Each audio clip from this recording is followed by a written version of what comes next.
নমস্কার। আলোর দিশাতে সকলকে স্বাগত। আজ যে ছোট গল্পটি পড়ে শোনাবো সেটি শীর্ষেন্দু মুখোপাধ্যায়ের লেখা রুনু। লালটু বৈরাগী ছিল জমিদারের মাহুত। বেশি বয়স নয় তার, এই 22-23 হবে। আর যে হাতিটায় সে মাহুত হয়ে চাপতো সেটা ছিল বিশাল আকারের। রাস্তা দিয়ে যখন চলতো মনে হতো একটা পাহাড় হেঁটে যাচ্ছে। বারবাড়ির মাঠে আমরা খেলতাম। খেলুড়দের মধ্যে সবচেয়ে দুষ্টু ছিল রুনু নামের একটা ছেলে। তার মতো বান্দর ছেলে কমই হয়। ছ্যাগড়া গাড়ির ঘোড়াগুলিকে গাড়োয়ানরা ওই মাঠে ছেড়ে দিয়ে যেত ঘাস খাওয়ার জন্য। রুনু নারকেলের দড়ি দিয়ে লাগাম বানিয়ে সেই ঘোড়াগুলোর পিঠে চড়ে উত্ত্যক্ত করে মারত। তার পকেটে সব সময়ে থাকতো গুলতি। কাকে যে টিপ করবে তার ঠিক নেই। ফকিরউদ্দিনকে এমন গুলতি মেরেছিল যে দম বন্ধ হয়ে সে চোখ উল্টে ফেলেছিল। যার উপর রাগ হতো তাকে বিছুটি গাছ তুলে এনে তাড়া করত। স্কুলের ক্লাসে, পাড়ায় এবং বেপাড়ায় মারপিট লেগেই থাকতো। প্রতিদিন তার শরীরে নতুন নতুন কাটা বা ফোলা বা কালিশিটের দেখা পাওয়া যেত। যেমন মারতো, মারও খেত প্রচুর। সেই রুনু একদিন দৌড়ে গিয়ে জমিদারের হাতের সামনে দাঁড়িয়ে গেল। লালটু রাগ করে বলল, তোর আক্কেল নেই? হাতির পায়ের তলায় গেলে কি হতো জানিস? তা তুমি আছো কি করতে? হাতি সামলাতে পারো না? না পারলে এতক্ষণে কি হতো জানিস? খুব জানি। একটু হাতিতে চড়াও না লালটুদা। সে উপায় নেই। এখন যাচ্ছি হাতি চান করাতে, দেরি হয়ে গেলে মুশকিল। একটু চড়াও না লালটুদা। ও লালটুদা গো, পায়ে পড়ি। ওরে বাস রে, বামুনের ছেলে হয়ে ও কথা বলতে আছে? আমার যে পাপ হবে রে। আচ্ছা, হাতিতে বসাচ্ছি, সাবধানে চড়বি। হাওদা নেই, বস্তা টস্তা বাঁধা নেই। হাতির খোলা পিঠে চড়া কিন্তু ভারী শক্ত ব্যাপার, কারণ হাতির বেজায় চওড়া পিঠে দুধারে পা ঝুলিয়ে বসবার উপায় নেই। হাওদা না থাকায় ধরার মতো কিছু থাকে না বলে সব সময়ে পড়ে যাওয়ার ভয়, কারণ হাতি চলে হেলে দুলে। আর একটা অসুবিধে হলো হাতির গায়ের লোম, যেগুলো ছুঁচের মতো গায়ে বেঁধে। কিন্তু হাতি চড়ার আনন্দে ওসব অসুবিধে আর কি গায়ে মাখে? হাতি বসতেই হইচই করে ছেলেপুলেরা হাজরে মাঝরে উঠে পড়লো তার পিঠে। হাতি উঠে দাঁড়ানোর সময় সে যেন ভূমিকম্পের অবস্থা। সওয়ারিরা পড়ে যায় আর কি। উপুর হয়ে হাতির লোম খামচে ধরে কোনো রকমে সামাল দেওয়া। হেলে দুলে যখন হাতি চলছে তখন মনে হচ্ছে আমাদের চারিদিকটাই দোল খাচ্ছে। সে এক আশ্চর্য অনুভূতি। পড়া পারতো না বলে স্কুলে প্রথম পিরিয়ড থেকেই রুনুকে নানা রকম শাস্তি পেতে দেখতুম। হয় বেঞ্চের উপর দাঁড়িয়ে আছে, নয়তো ক্লাসের বাইরে নীল ডাউন, আর নইলে নানুবাবুর ক্লাসে হাত পেতে বেত খাচ্ছে। কিন্তু ওসব ছিল তার গা শোয়া। একবার ক্লাসে মারপিট করায় মনিটর তার নাম লিখেছিল লিস্টিতে। প্রাণেশবাবু ক্লাসে এসেই তার চুল ধরে মাথাটা নামিয়ে পিঠে 82 শিক্ষার এক থাপড় মারলেন। সেই শব্দে ক্লাস কেঁপে উঠল। রুনু নির্বিকার ভাবে দাঁড়িয়ে কানে আঙুল দিয়ে পরিষ্কার করতে করতে বলল, মেরে ভালোই করলেন স্যার। সকালে নদীতে চান করতে গিয়ে কানে জল ঢুকে গিয়েছিল, থাপ্পড়ের চোটে সেটা বেরিয়ে গেছে। আর যাবে কোথায়? এই কথা শুনে প্রাণেশ বাবু সে কি মার রুনুকে!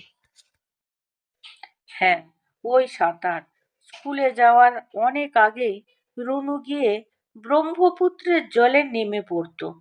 জলের নেশা ছিল তার। অন্তত 2 ঘন্টা ধরে সে সাঁতরাতো, ডুবতো, উঠতো, চিত সাঁতার, ডুব সাঁতার, সব কিছুতেই ওস্তাদ ছিল সে। অতক্ষণ জলে থাকায় গা সাদা হয়ে যেত তার। তারপর দাদু বা দাদা কেউ এসে তাকে হাত ধরে টেনে তুলে বাড়ি নিয়ে যেত। তাকে যিনি পড়াতে আসতেন সে নিতিন মাস্টারই মাঝে মাঝে অবাক হয়ে বলতেন, তোমার মাথা তো খারাপ নয়, তবে পরীক্ষায় কম নম্বর পাও কেন? আমার বেশি লিখতে ভালো লাগে না।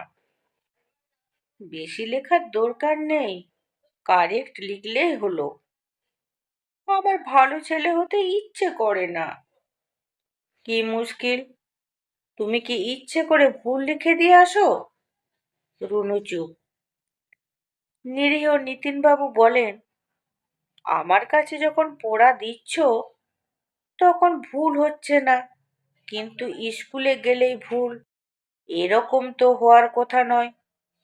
মা সব শুনে গায়ে মাথায় হাত বুলিয়ে বলেন, তুই এমন কেন করিস বাবা? তোকে লোকে ভুল বুঝলে যে আমার বড় কষ্ট হয়। রুনু মাকে জড়িয়ে ধরে গায়ে মুখ গুজে বলে, আমি তো খারাপ ছেলে মা। শোনো কথা, তোকে কে খারাপ ছেলে বলে রে? দুষ্টু, সে তো অনেকেই ছেলেবেলায় দুষ্টু থাকে, দুষ্টু তো বুদ্ধিমানের লক্ষণ। সেবার রুনু পরীক্ষায় ফার্স্ট হলো না বটে, কিন্তু সেকেন্ড হলো। স্কুলের সবাই অবাক, যে ছেলে সারা বছর পড়া পারে না সে কি করে এক ঝটকায় এত নম্বর তুলে ফেললো? নাগমশাই গম্ভীর হয়ে বললেন, নিশ্চয় টুকেছে। হেড স্যার এমদাদ আলী বিশ্বাস রাশভারী মানুষ, মাথা নেড়ে বললেন, টুকলে 5 নম্বর হয়তো ওঠে, কিন্তু স্ট্যান্ড করা যায় না, কারণ টোকা দেখে কপি করতে অনেক সময় লাগে। টুকলিবাজরা কখনো ফার্স্ট সেকেন্ড হয় না। রুনুর একটা গুণও ছিল, সে কখনো কোনো ফড়িংয়ের ডানা ছিঁড়ে দেয়নি, পাখি ও কুকুরকে ঢিল মারেনি, কানা খোড়া কাউকে কখনো খেপায়নি। সে কুকুর পোষে, তার একটা ডানা কাটা বুলবুলি পাখি আছে। পাখিটাকে কেউ ডানা কেটে ছেড়ে দিয়েছিল, উড়তে পারছিল না, তাকে যত্ন করে সে খাঁচায় রেখেছে। আকাশের দিকে তাকালে তার মন খারাপ হয়ে যায়। সে জেনেছে আকাশের নীল ছাদটা আসলে কোনো ছাদ নয়, আসলে আকাশের কোনো সীমা নেই, এত বড়, এত বিশাল যে ভাবতে গেলে তার মাথা ঝিমঝিম করে। মনে হয় বিশ্ব জগৎটা একটু ছোট হলে বড় ভালো হতো, কেন যে হলো না। নদী আর দাদু। রুনুর সবচেয়ে প্রিয় মানুষটি হলো দাদু। দাদুর কাছে রোজ রুনুর নামে কত নালিশ জমা পড়ে। কার আম, কার জাম, কার লিচু বা পেয়ারা পেরে এনেছে, কার টিনের চালে ঢিল মেরেছে, কার ছেলেকে ঘুষি মেরে নাক ফাটিয়ে দিয়ে এসেছে। দাদু গম্ভীর হয়ে শোনেন আর বলেন, হুম, ওই হুঁতেই সব শাসন থেমে থাকে। সেই আততায়ী নাতিকে নিয়েই দুপুরে এক পাতে খেতে বসেন তিনি। পরম স্নেহে নিজে হাত গুটিয়ে নাতিকে ইচ্ছে মতো পাদ লণ্ড ভণ্ড করতে দেন। আর ওই বহমান ওই নদী, নদীর কোনো নীরবতা নেই। চির প্রগলভ নদীর ভাষা বুঝবার কত চেষ্টা করেছে সে, পারেনি। কিন্তু তবু কখনো সখনো খেলা ফেলে, দুষ্টুমি ভুলে, খিদে চেপে ঘন্টার পর ঘন্টা উদাস হয়ে বসে থেকেছে নদীর ধারে। যদি নদীর কথা বোঝা যায়, কত দূর থেকে কত গল্প বয়ে আনে নদী, কত শহরের প্রতিবিম্ব তার বুকে লুকিয়ে থাকে, কত মানুষের স্পর্শ। জ্যাঠামশাইয়ের সঙ্গে রেলগাড়িতে চেপে একবার কোথাও যাচ্ছে রুনু, তখন ছোট। তার মন ভালো করার জন্য জ্যাঠামশাই একটা রসগোল্লা কিনে দিয়েছিল তার হাতে। রসগোল্লার মতো কিছুই হয় না। পেটুক রুনু হাঁ করে সবে কামড় বসাতে যাবে, ঠিক সেই সময়ে আকাশ থেকে লটপট করতে করতে একটা মস্ত চিল এক ঝটকা মেরে রসগোল্লাটা কেড়ে নিয়ে গেল। আর তার ধারালো নখের আঁচড়ে ডান হাতের একটা আঙুল কেটে ঝরঝর করে রক্ত পড়ছিল। জ্যাঠামশাই অপ্রস্তুত, রুমাল বেঁধে হাতে রক্ত সামাল দিচ্ছিলেন। রুনু কাঁদেনি, খুব অবাক হয়েছিল।